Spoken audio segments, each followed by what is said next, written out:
18 de Apocalipse na nossa sequência aqui, né? Eu sempre lembro o objetivo aqui do nosso curso, que é nós termos uma noção geral de cada capítulo. É apenas uma noção. Não existe a menor pretensão de fazer um estudo mais aprofundado, nem entrar muito no assunto, porque esse é assunto para teólogos, e eu não sou teólogo. Portanto, o objetivo é que você venha e compreenda sobre o que trata o capítulo, mas especialmente, o mais importante, é que você retire de cada capítulo do Apocalipse o que o pastor Marcelo falou aqui na oração. O que importa para a sua e para a minha salvação. Cada capítulo tem uma mensagem que tem a ver com a nossa vida. Cada capítulo do Apocalipse. O mais importante é que essa noite você saia daqui levando para casa o recado que Deus tem para você e que tem para mim. E vamos ver, cada um de nós, o que esse capítulo 18 tem a ver com a nossa vida, além dos aspectos gerais do capítulo. O que isso tem a ver comigo e com você? E você vai ver que esse capítulo 18 tem uma mensagem de um anjo pregada para o nosso tempo. Isso que é importante. A mensagem deste anjo aqui, que nós vamos ver no verso 1, não é uma mensagem para a Idade Média, para o tempo de Jesus, nem para 3, 4 séculos atrás. Não é. Você vai ver, essa é uma mensagem para hoje, para nós.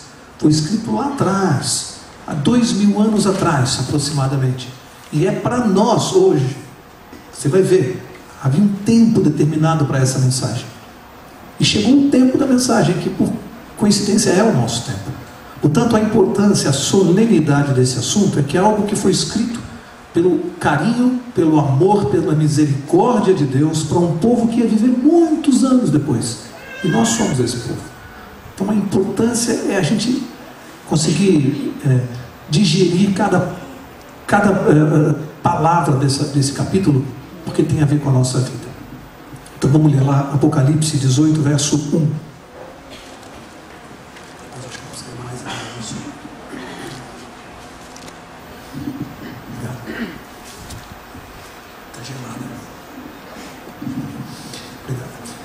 Vamos lá, capítulo 18, verso 1.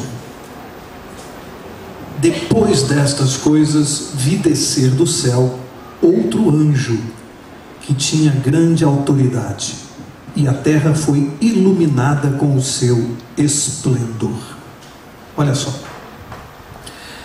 Aqui fala de um outro anjo que ele viu descer do céu para dar essa mensagem. Diz que esse anjo, diz aqui que ele tinha grande o quê? Leia aí o que está escrito.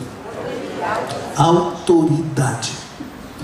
Essa grande autoridade, ela decorre exatamente da solenidade da mensagem. Por isso que ele tinha uma grande autoridade.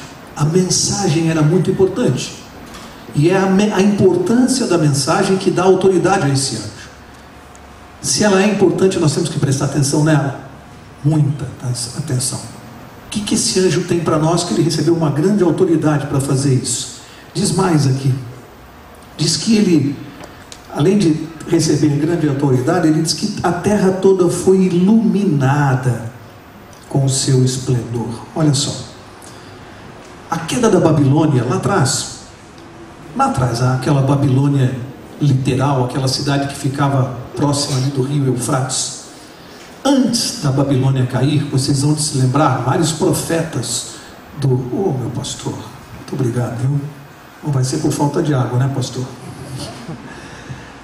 A Babilônia lá do rio Eufrates, antes dela ser totalmente destruída como foi, vocês se lembram quantas vezes os profetas na Bíblia anunciaram a destruição? Alguns autores dizem que há mais de 100 detalhes profetizados na Bíblia sobre a destruição de Babilônia. E tudo aconteceu exatamente do jeito que Deus havia previsto. Tudo. Quais os exércitos que atacariam, como atacariam a cidade, qual era a situação que essa cidade seria apanhada no tempo da sua destruição, como ela seria destruída. Tudo o que foi dito aconteceu exatamente. Impressionante. Na Bíblia, exatamente. Agora, Deus vai falar de uma segunda Babilônia que nós estamos estudando, que agora não é mais uma Babilônia literal, é uma Babilônia espiritual. E Deus vem falando da queda dessa Babilônia, da destruição. E a gente vem estudando já alguns capítulos o que significa isso. Agora o capítulo 18 vem com uma mensagem importantíssima. Aí eu pergunto, todos os detalhes que Deus deu a respeito da queda da Babilônia literal, que se cumpriram, você acha que há alguma chance de Deus errar na queda da Babilônia espiritual? Não tem chance, né? Vai ser tudo do jeito que ele está falando. E ele disse aqui que a terra foi toda iluminada com a mensagem desse ano. Anjo, a luz da palavra de Deus iria iluminar a terra. Significa o quê?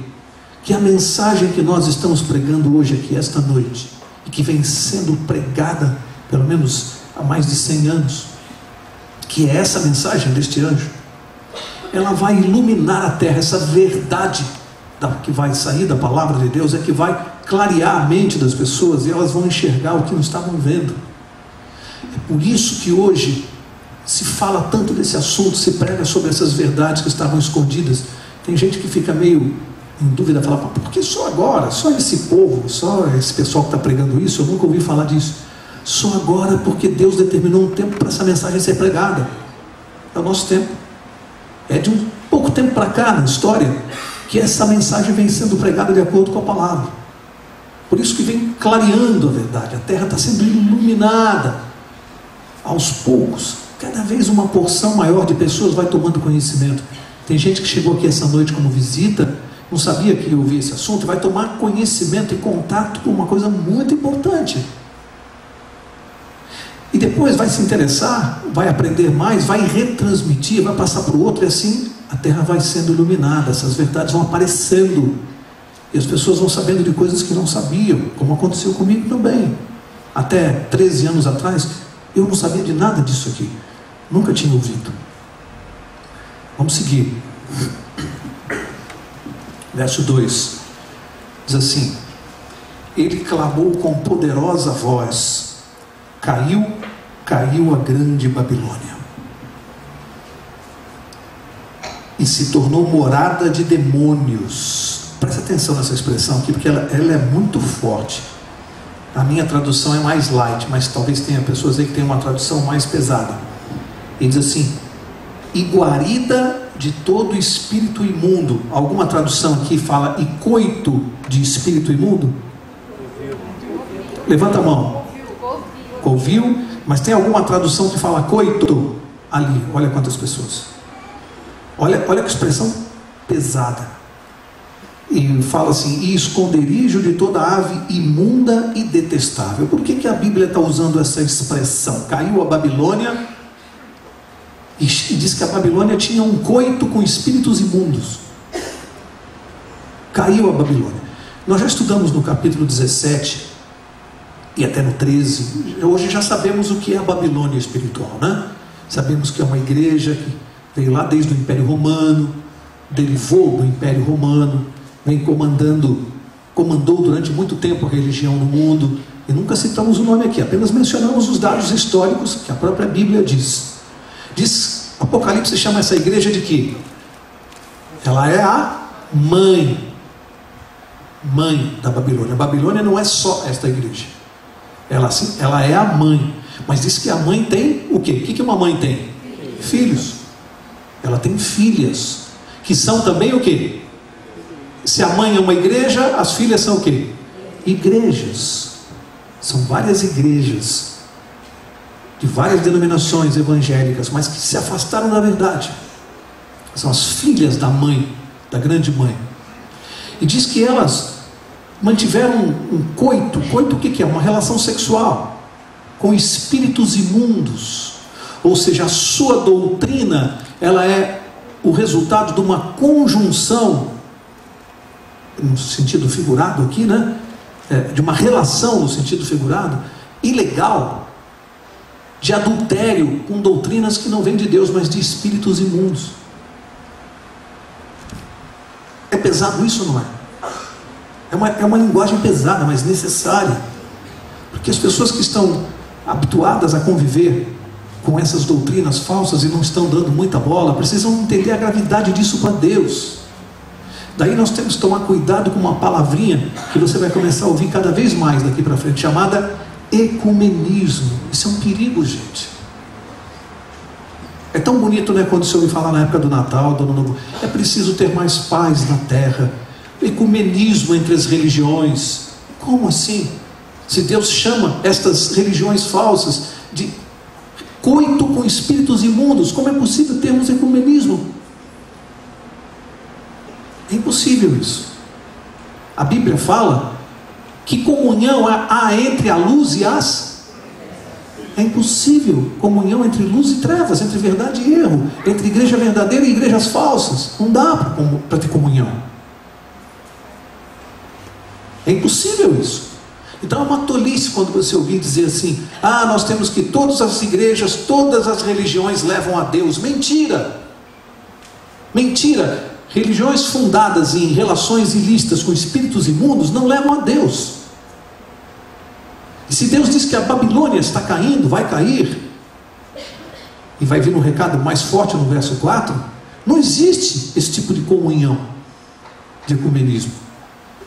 Ok? Portanto, a expressão aqui é uma expressão pesada. Qual é o símbolo do Espírito Santo? Há alguns, né? Um deles é uma pomba. Lembra-se que pousou sobre Jesus no seu batismo? É um símbolo do Espírito Santo na Bíblia. Só que aqui fala de aves imundas. Quer dizer, enquanto o Espírito de Deus é simbolizado por uma pomba, a Babilônia traz como o espírito dela, que norteia as suas doutrinas, as aves imundas. Deus faz o paralelo para que a gente entenda. Portanto, não há como haver concordância na área religiosa e espiritual entre a igreja de Deus e a Babilônia espiritual. Não há como conviver com isso. Daqui para frente, a coisa vai ser cada vez pior, de acordo com as Escrituras, e eu creio nelas. Então quem pensa assim: ah, vem o ano de 2008, vai ser um ano de paz. Onde você leu isso? Amigos, daqui até o fim, cada ano vai ser pior. É o que a Bíblia vem dizendo. Pode ser melhor na sua vida, quando você se encontra com Deus, você pode ter paz com Deus. Pode ser um ano melhor para a sua família, com você, no relacionamento marido e mulher, pais e filhos, porque onde Deus entra, melhora tudo. Nesse sentido pode ser um ano melhor para nós. Mas em termos de contexto social, político, mundial, é daqui para pior. É a Bíblia que está dizendo. A gente tem que se preparar, porque nem começou ainda o que vem pela frente. Vem coisa muito difícil, muito grave. O mundo vai se tornar inabitável até a volta de Jesus. E a gente tem que se preparar para isso. E entender que a gente tem que estar firme com Deus para resistir o que vem. Verso 3.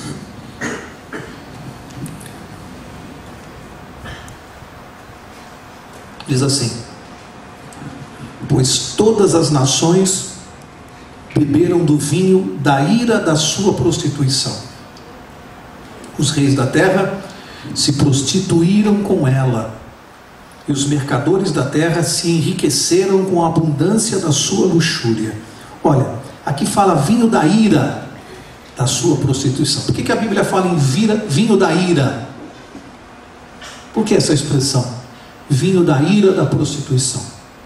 Porque uma das características do vinho é fazer o quê? O que a bebida alcoólica faz? Uma das características: ela retira paulatinamente a capacidade de raciocínio. Precisa entender isso. Um dos primeiros efeitos da bebida alcoólica, ela vai tirando a capacidade de raciocínio. Em outras palavras, ela vai diminuindo o poder de discernir entre o bem e o mal. Daí uma pessoa embriagada perde o controle, o comando da sua mente, e começa a fazer besteira, e tem alguns que nem se lembram no dia seguinte o que fizeram. Olha a gravidade disso. Você perde o comando sobre a sua mente. As pessoas que se embebedam não sabem o que fazem. Aqui fala do vinho da ira da prostituição. Amigo, presta atenção nisso.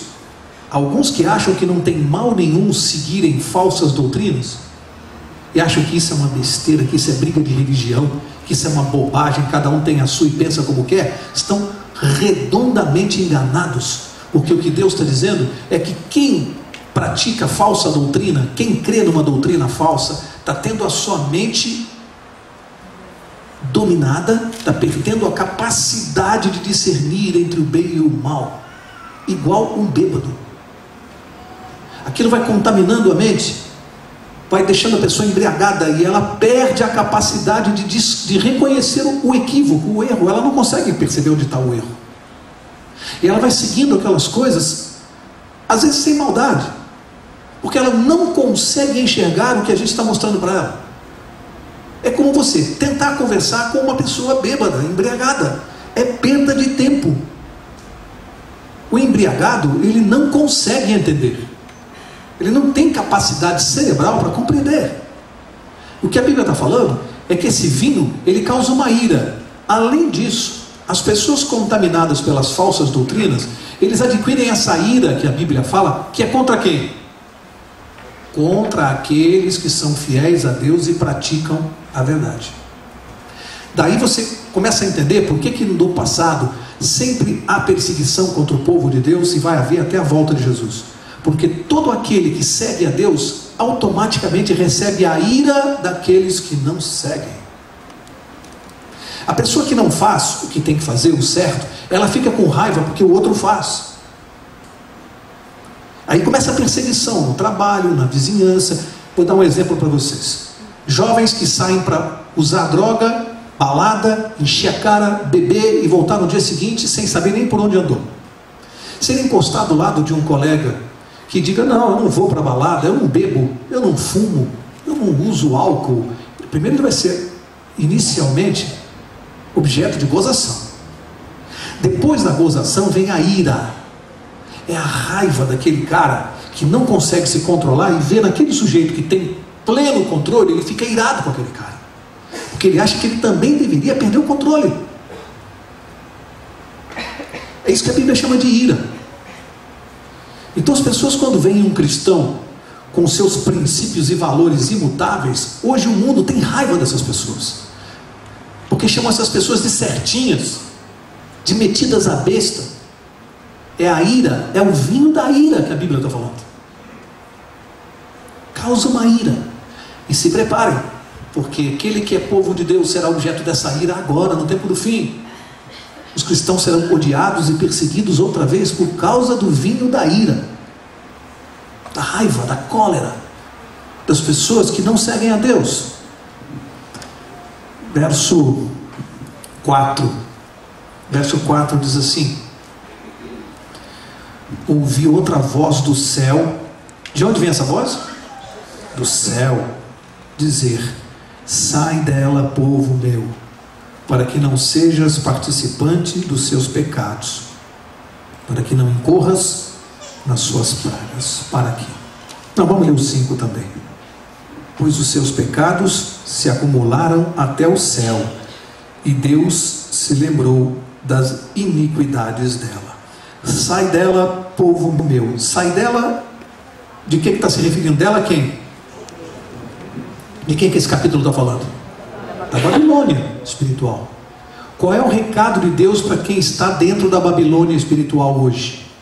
Sai dela, povo meu. Esse é o recado. Eu não vou citar, e não faria isso aqui, em nome de nenhuma religião. Já deu para você entender o que é Babilônia e o que não é Babilônia. A igreja de Deus na terra é uma só.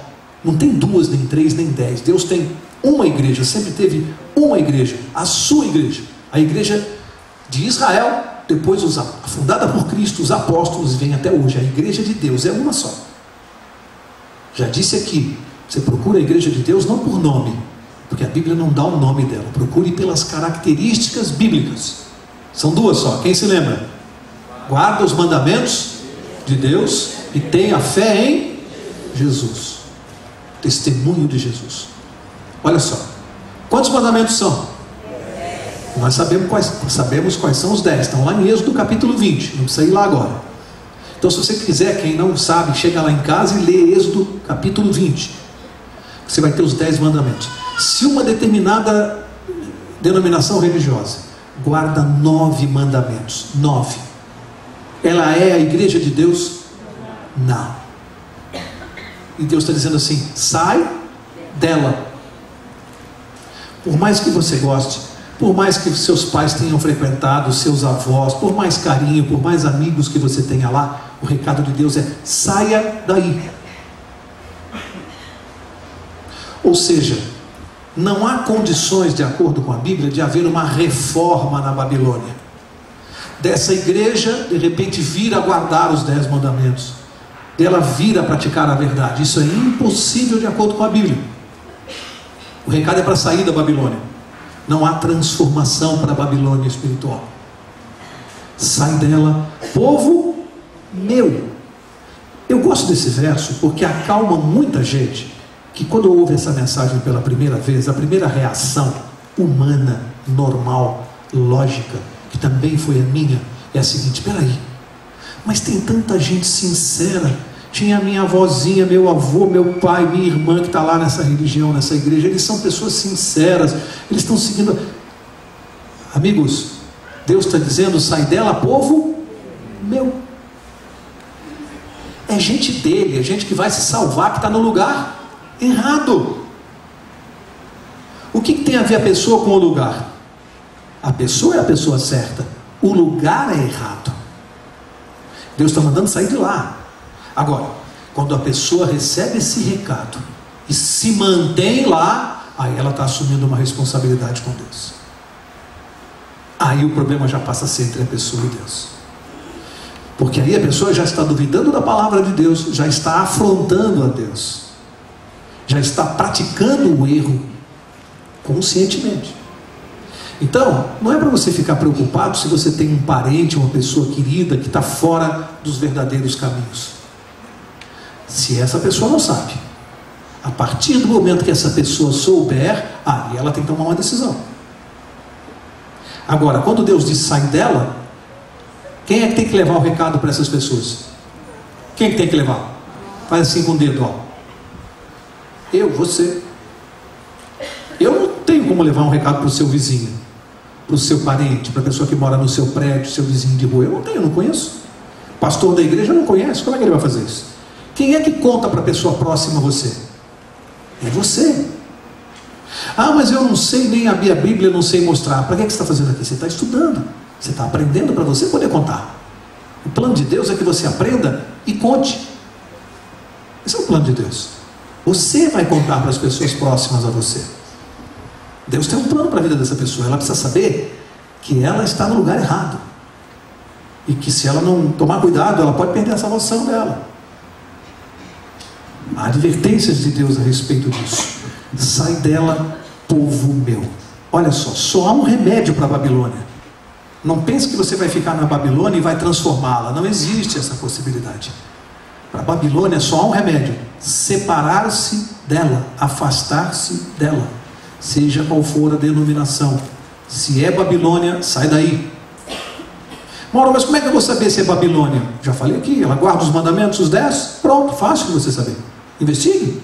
Qual a dificuldade? Qual a dificuldade? É só você verificar se guarda os 10, do jeito que eles estão escritos na Bíblia. Vocês se lembram de Ló? Quem se lembra de Ló aqui? Muita gente. Lembram-se de Ló em Sodoma? Deus deu uma advertência que ia destruir Sodoma. Antes de destruir Sodoma, o que ele fez? Mandou um anjo. Vê se é igual aqui, ó, Apocalipse 18. Vê se tem uma semelhança. Mandou o anjo fazer o quê? Ir lá dar um recado para Ló. Qual era o recado? Quem se lembra? Sai de onde?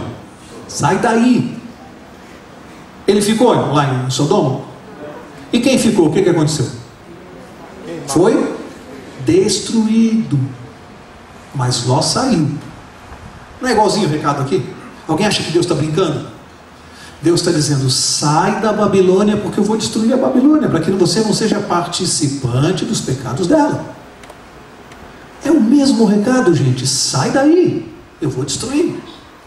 Olha o amor de Deus e o carinho. Ele faz o recado chegar naqueles que são fiéis. Então você está preocupado: tem uma pessoa muito sincera na igreja tal, tem uma pessoa querida. Ué, você está preocupado por quê? Você acha que Deus vai se esquecer dela? Você acha que Deus já não providenciou um anjo para levar esse recado? Você sabe que esse anjo pode ser você? Deus já está providenciando que a pessoa saiba. Agora, se não sair de lá, aí o problema é dela. Mas o amor de Deus, Ele está providenciando que cada pessoa sincera seja divertida.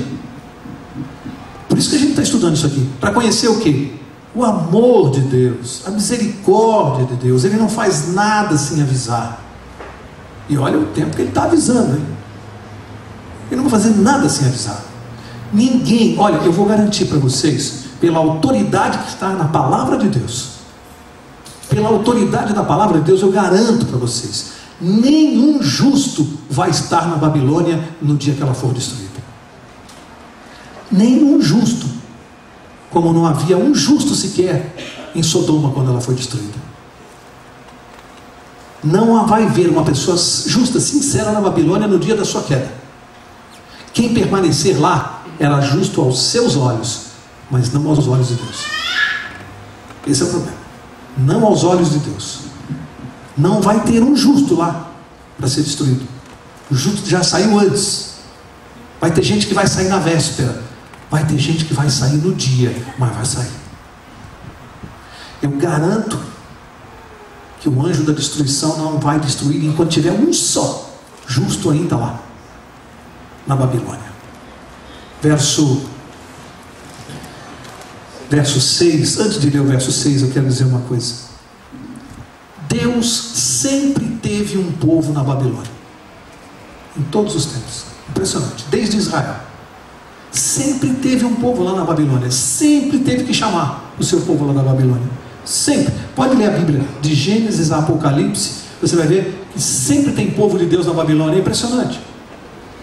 Tem povo de Deus que se esquece, se distrai, não ouve, vai para a Babilônia. Mas Deus sempre está lá, com carinho, tirando o seu povo da Babilônia.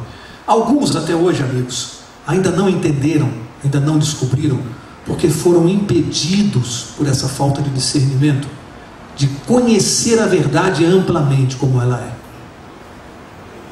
Ainda estão sendo impedidos. Impedidos como, Mauro? Há várias maneiras de impedir. Quer ver? Alguns empecilhos para se conhecer a verdade. Laços de família. Às vezes é uma esposa que não deixa, é um marido que não deixa, é uma tradição familiar, é um pai que não deixa o filho, é um marido que não deixa a esposa sair e frequentar a igreja verdadeira, não concorda, não quer, e fica impedindo. Mas esse momento solene dessa mensagem desse anjo, eu garanto para vocês, os sinceros receberão a verdade e vão ter que decidir entre família e Deus, amigos e Deus, igrejas e Deus. Vão ter que tomar uma decisão. Vai ter gente que vai ter que decidir: fico com o meu marido ou vou para Deus? Amigos, Deus disse aquilo que Ele une, que o homem não separe, a não ser que essa pessoa esteja tirando a sua salvação.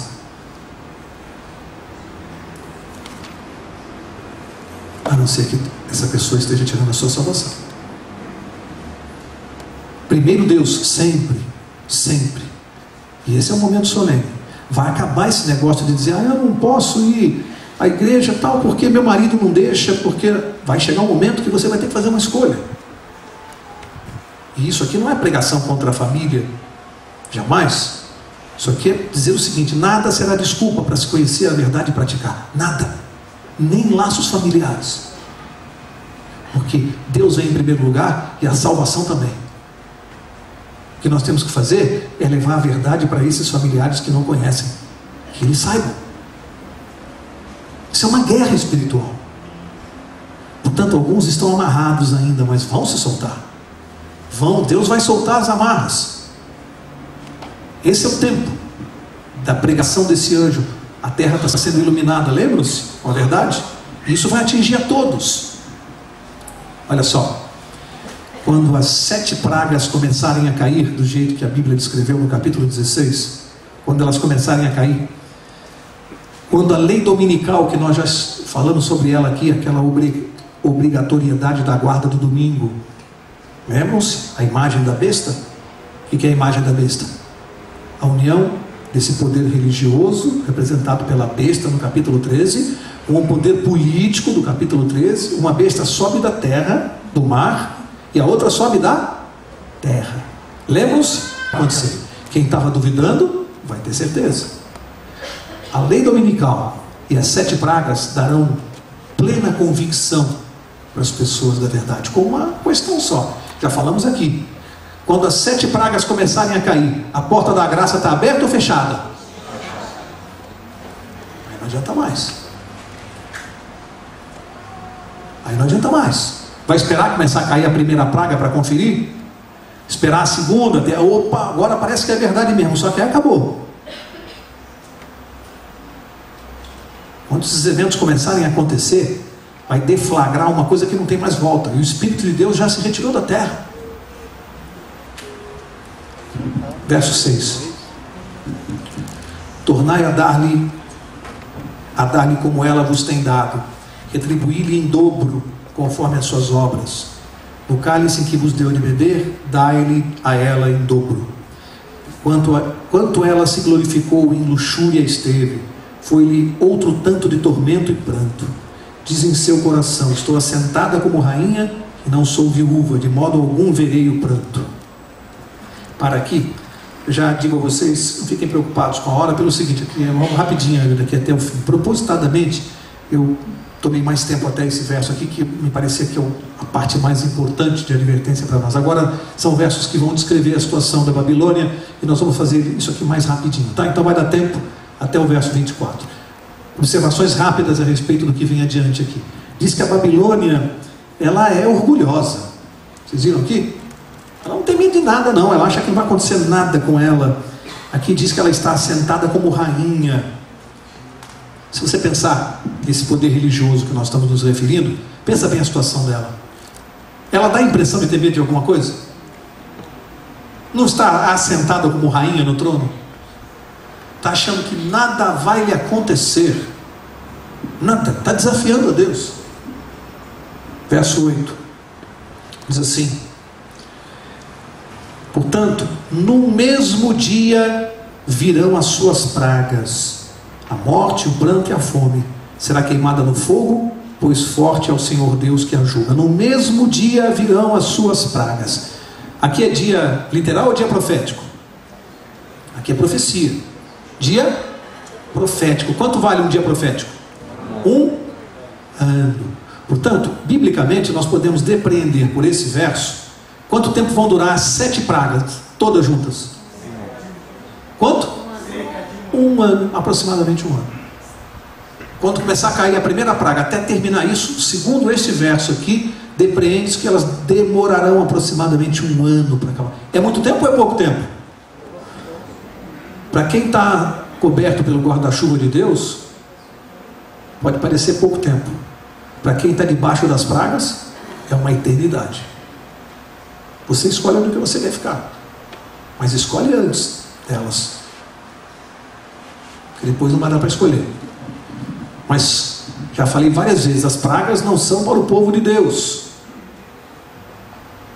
Portanto, isso aqui, quem tem que se preocupar com isso aqui é quem está na Babilônia. As pragas vêm sobre a Babilônia.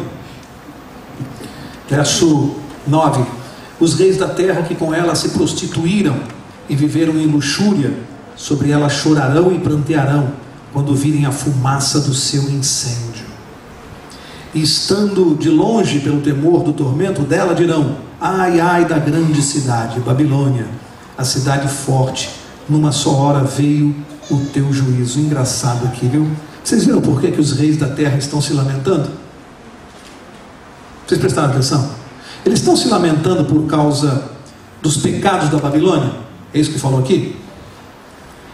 Eles diziam assim, ó: ai, ai da grande cidade Babilônia, a cidade forte, numa só hora veio o teu juízo. Eles estão preocupados e se lamentam pelas consequências do pecado. Eles não estão lamentando o pecado, não estão preocupados com os pecados da Babilônia, os reis da terra.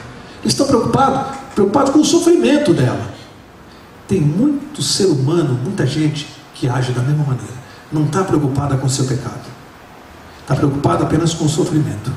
E isso faz uma distinção que a gente precisa ter entre remorso e arrependimento. Vocês sabem a diferença entre remorso e arrependimento? Para Deus faz uma diferença danada. Deus quer que nós tenhamos o quê? Remorso ou arrependimento? Arrependimento, a Bíblia é clara. Então eu e você precisamos saber qual é a diferença entre remorso e arrependimento. Sabe qual é a diferença? Arrependimento é exatamente quando eu tenho vergonha do pecado. Quando eu não quero mais praticar o pecado. Isso é arrependimento. Eu gostaria de não ter feito aquilo. O pecado. Remorso não. Remorso ele está focado na consequência. Eu não me arrependo do pecado. Eu fico com medo da consequência. Eu só tenho medo das consequências, mas eu não me arrependi do pecado. Isso é remorso. Vai ficar mais claro assim, ó. O arrependimento é uma relação entre eu e Deus. Eu e Deus. Arrependimento. O problema é com Deus. Remorso, o problema é com o próximo. Então, para você saber se você está sentindo remorso ou arrependimento, pensa nisso. Quando você fez uma coisa errada, você está chateado por causa da reação de Deus? Ou você está chateado pelo que pode te acontecer em relação às leis ou às pessoas? Se você estiver preocupado com isso, você não está sentindo arrependimento, você está sentindo remorso. E remorso não vale para Deus. Então, se eu me desentendo com uma pessoa no trânsito, desço do meu carro, vou lá e dou um tapa no rosto da pessoa, daqui a 10 minutos eu volto lá e vou pedir desculpa para ele. É importante saber por que eu estou fazendo isso. Eu fui pedir desculpas porque eu senti vergonha do que eu fiz, de ter dado um tapa no rosto da pessoa, ou eu estou fazendo isso porque tinha uma testemunha e eu tenho medo de ele abrir um processo contra mim na delegacia? Tem diferença? Olha arrependimento e olha remorso. Quando eu tenho medo das consequências é remorso. Isso não vale para Deus. Então tem gente que tem medo das consequências, mas não se arrependeu do pecado. E a gente tem que tomar cuidado com isso. Vamos seguir. Verso 11. E sobre ela choram e lamentam os mercadores da terra, porque ninguém mais compra a sua mercadoria. Por que os mercadores estão se lamentando? Pelo pecado da idolatria da Babilônia? Não, porque ninguém mais compra a sua mercadoria. Eles estão tendo prejuízo. Eles se lamentam pelos danos materiais, não pelo pecado da idolatria da Babilônia. Teve idolatria na Babilônia? Tem. A Babilônia vende muita coisa para as pessoas comprarem? Eu nem vou entrar no detalhe do que, né? Os mercadores vão perder muito dinheiro quando a Babilônia cair. E vem um verso, uma frase mais forte aqui, quer ver? Verso 12. Mercadoria de ouro, de prata, de pedras preciosas, de pérolas, de linho fino, de púrpura, de seda, de escarlate, todo tipo de madeira odorífera, todo objeto de marfim, de madeira preciosíssima, de bronze, de ferro, de mármore, canela, especiarias, perfume, mirra, incenso, vinho, azeite, flor de farinha e trigo, gado, ovelhas, cavalos, carros, escravos e... Agora que vem o que importa. E o que? Até... Com o que a Babilônia também negociava? Com o que? Até almas de homens. Como é que a Babilônia fazia isso? Alguém consegue se lembrar? Como é que uma pessoa fazia para conseguir perdão dos pecados? Havia negócio? Pagava, chamada indulgência, dava lá uma terra, uma propriedade, uma fazenda para a igreja, e aí eles davam um documento dizendo que os pecados daquela pessoa estavam perdoados. Está certo isso aí?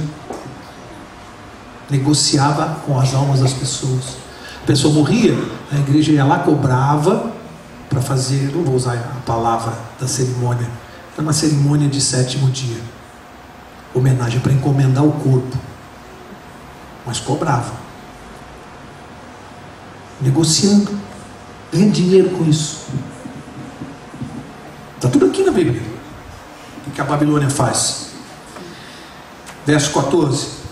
O fruto que a tua alma cobiçava foi-se de ti. Todas as coisas delicadas e suntuosas foram-se de ti, e não mais as acharás. 15. Os mercadores dessas coisas, que com elas se enriqueceram, ficarão de longe, pelo temor do tormento. Olha só, medo da consequência, chorando e lamentando. Ai, ai da grande cidade, de que estava vestida de linho fino, de púrpura, de escarlate, adornada com ouro, pedras preciosas e pérolas. Numa só hora foram assoladas tantas riquezas. Olha, a preocupação é com dinheiro, com a perda no bolso. Ninguém está preocupado com o pecado aqui. Ninguém se arrependeu pelo pecado. Esses são aqueles que seguiam a Babilônia. Verso 17. Todo piloto e todo aquele que navega de navios, marinheiros e quantos negociam no mar, se puseram de longe. E contemplando a fumaça do seu incêndio, clamavam: que cidade é semelhante a esta grande cidade? E lançavam pó sobre as suas cabeças e clamavam, chorando e lamentando: ai, ai da grande cidade, na qual todos os que tinham navios no mar se enriqueceram à custa da sua opulência. Numa hora só foi assolada. Para aqui. É importante dizer que esses símbolos usados aqui no Apocalipse, os símbolos dos mercadores, dos navegantes, dos reis, são símbolos aqui que, no fundo, se você misturar tudo isso aqui, quer dizer só uma coisa: todos aqueles que de alguma maneira se beneficiaram ou foram súditos da Babilônia, vamos chamar assim, súditos, vai acontecer duas coisas. Primeiro, vão ficar se lamentando não pelo pecado da Babilônia, mas pelas consequências. Guarda isso, que é importante, tá? Esquece os símbolos e guarda isso. Segunda coisa, vai mostrar que essas pessoas, esses reis da terra, que se uniram, se ajuntaram a essa grande Babilônia espiritual, não vão poder fazer nada para impedir os juízos de Deus, com todo o poder que tem. Vão ter que assistir. Não podem fazer nada contra os juízos de Deus. Nem os reis da terra vão poder impedir a queda da Babilônia. Então guarda isso, isso que interessa. Todos esses que estão e que estarão ainda no futuro, que se ajuntarão a essa grande Babilônia, só vão poder assistir com todo o poder que tem. Não vão poder fazer nada para impedir. Verso 20. E aqui olha que coisa interessante. Você viu que até agora só lamentação e choro pela queda da Babilônia. Agora o verso 20 fala assim: exulta sobre ela, ó céu, e vós, santos e apóstolos e profetas, Deus contra ela vindicou a vossa causa. Percebe o que está acontecendo? Aqui na terra, enquanto a Babilônia cai, o que acontece? Choro, pranto, lamentação, dor dos que estão envolvidos com ela. No céu, o que está acontecendo? Uma festa, exultação, festa. Por quê? Porque a Babilônia sempre foi inimiga do povo de Deus, sempre perseguiu, matou, bebeu o sangue do povo de Deus. Quando ela é destruída, há festa no céu.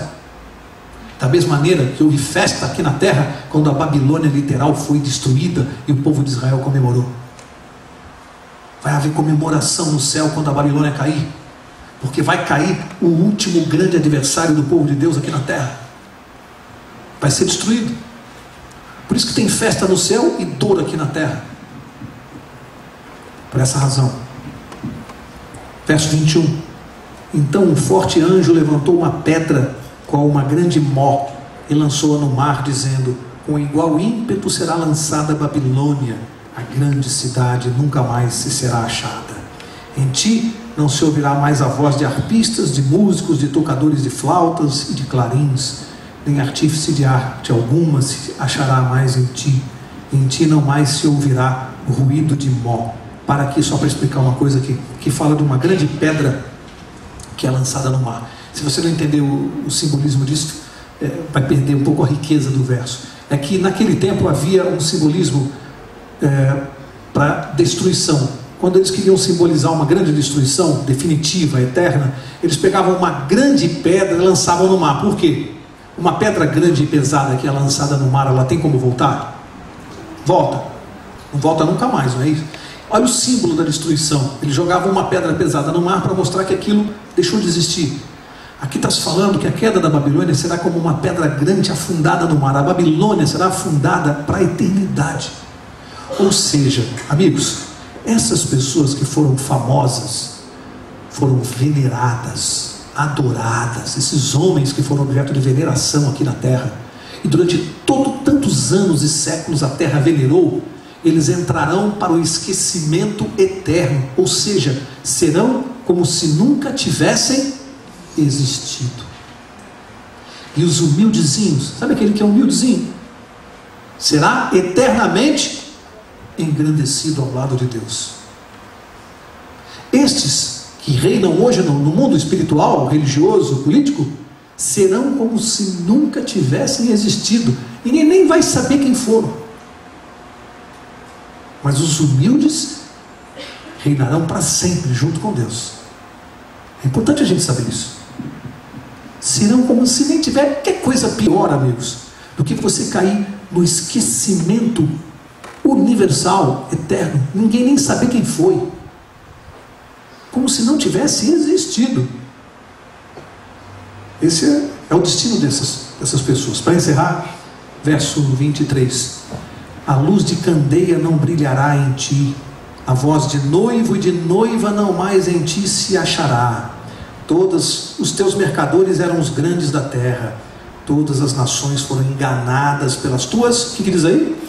Feitiçarias. A Bíblia não poupa palavras pesadas contra a Babilônia espiritual. E nela se achou o sangue dos profetas e dos santos e de todos os que foram mortos na terra. Amigos, eu disse no início que a importância desse capítulo é, primeiro, a advertência solene para nós. Eu vejo, quando eu leio esse capítulo, eu vejo claramente o amor de Deus. Um Deus carinhoso, amoroso, dizendo assim: você, meu filho amado, querido, sincero, que não tem nada a ver com essa sujeira aqui, sai daí, aí não é lugar para você. Você não tem nada a ver com essa sujeira. Agora, se você recebe o recado de um Deus amoroso e resolve, por sua teimosia, permanecer praticando dogmas religiosos que vêm de espíritos imundos, e resolve afrontar a Deus, você vai perder a sua salvação pela teimosia. Deus está dizendo: sai daí, é tão simples seguir a Deus. Pega lá os 10 mandamentos, leia atentamente e faz aquilo lá. Lembra quando perguntaram para Jesus, o jovem rico: Senhor, o que eu preciso fazer para conseguir a vida eterna? O que ele respondeu? O que Jesus respondeu? Guarda os mandamentos. Não é simples, gente. Por que a gente complica? Tem gente que não quer saber de mandamento, não quer saber de nada, quer uma religião que eu não precise mudar. É legal assim, né? Eu vou para uma religião, eu não mudo nada na minha vida, eu continuo sendo quem eu sou, fazendo tudo o que eu quero. A única mudança é que eu passo a usar uma camiseta escrita assim no peito: Jesus te ama. Pronto, legal. E põe um decalque no meu carro e vou lá de vez em quando, mas eu continuo a mesma pessoa, tomando as minhas biritas, pegando as minhas baladas, aprontando de tudo, né? Continuo com a mesma vida, só que eu tenho Jesus. Tem gente que quer uma religião assim. Eu já vi gente dizer assim: eu não tenho te visto mais aqui. Por que você não tem visto mais? Amigos, o que eu vou falar, eu não vou citar nomes, lógico, até porque não é gente dessa igreja, mas eu já conheci pessoas que já estiveram, conheceram a verdade, e a gente sente falta e pergunta assim: por que você não tem vindo mais à igreja? Não, agora eu estou frequentando uma outra igreja, uma outra religião. Lá é muito legal, lá eu posso usar brinco, lá eu posso comer carne de porco, lá eu posso, então lá é legal. É isso aí que faz você escolher uma igreja? Lá é legal por isso? Mas tem gente que quer uma religião que se amolde a vida dela. É legal porque lá eu posso usar brinco, lá eu posso ir na igreja de mini saia e o pastor não fala nada. Só falta dizer assim: lá eu posso matar, roubar, adulterar e está tudo bem. Só falta isso. A gente vê às vezes na televisão, nas novelas, né? O sujeito vai matar o outro lá no crime do último capítulo da novela, e o outro ainda fala assim para ele: vai com Deus. É só isso aí que falta. É essa religião que as pessoas querem. E Deus está dizendo assim: faz o que está na Bíblia, siga-me. Essa é a salvação que nós estamos pregando aqui. Não tem complicação. O que a gente prega aqui é simples, é prático. Para terminar, um homem estava na sua casa doente há muito tempo na cama, e a filha um dia foi chamar o pastor da igreja dela, que ela frequentava, para ir lá visitar o pai e orar com ele, que ele estava à beira da morte. E o pastor foi lá, né? Obrigação, função dele, foi lá. E a filha falou: só que o senhor toma cuidado, meu pai ele é muito complicado assim, ele não tem religião, peço só que o senhor tenha paciência com ele. O pastor entrou no quarto daquele homem meio apavorado, né? Chegou no quarto, viu que ele estava ali deitado na cama e viu uma cadeira vazia. Aí falou: olha, obrigado, senhor, por me receber na sua casa, gentilmente, até o senhor estava me aguardando, né? Quando ele ia se sentar na cadeira, o homem falou: não, por favor, o senhor não se sente nessa cadeira aí. Nessa não. Olhou para a filha e falou: filha, vai lá, pega uma cadeira aí para o pastor sentar. O pastor olhou para ela falou assim: as manias dele, essa cadeira aí ninguém pode nem chegar perto, viu? Ninguém pode sentar nessa cadeira aí do quarto. Vou buscar uma cadeira para o senhor. Aí o pastor ficou ali em pé, trouxe a cadeira, ele sentou, a filha saiu do quarto, fechou a porta, começaram a conversar, e o homem olhou para o pastor e disse assim: pastor, eu queria pedir uma coisa do senhor. Esses anos todos na minha vida, eu não sei orar. Eu nunca consegui orar. Eu não consigo orar. Eu não sei como falar com Deus. E eu estou sofrendo aqui à beira da morte, eu não consigo falar com Deus. Então, como eu não sei orar, eu fiz o seguinte: eu coloquei essa cadeira aí, e eu mentalizo que Jesus está sentado nessa cadeira aí o tempo todo. E como eu não sei orar, eu fico conversando com ele. Eu fico falando com ele aí. Por isso que ninguém pode sentar aí, essa cadeira é de Jesus. E eu fico falando com ele o tempo todo aí, porque eu queria que o senhor me ensinasse a orar. O pastor disse para aquele homem assim: ó, amigo, o senhor sabe tudo sobre oração. Oração é conversar com Jesus assim como o senhor conversa. É imaginar que ele está sentado aí. O senhor já ora todos os dias. Eu não tenho nada para lhe ensinar.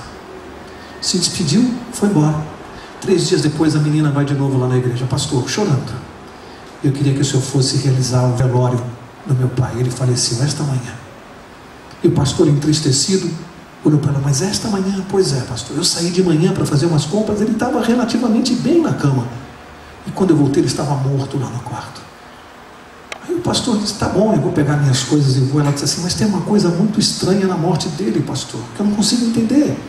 Ele mal conseguia se mover mais da cama, e eu deixei ele deitado na cama. Quando eu voltei, eu o encontrei morto, mas numa situação estranha.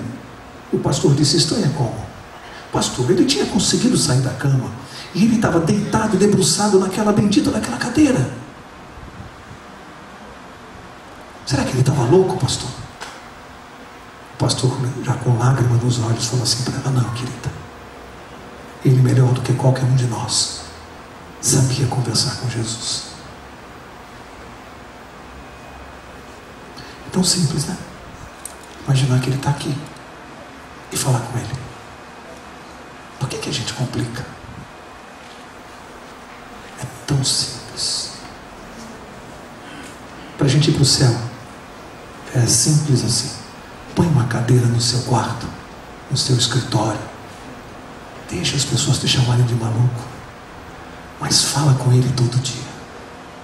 Conversa com Jesus. É isso que nos leva para o céu. Porque ele também vai explicando para a gente o que a gente deve fazer. A oração é assim: a gente fala e ouve.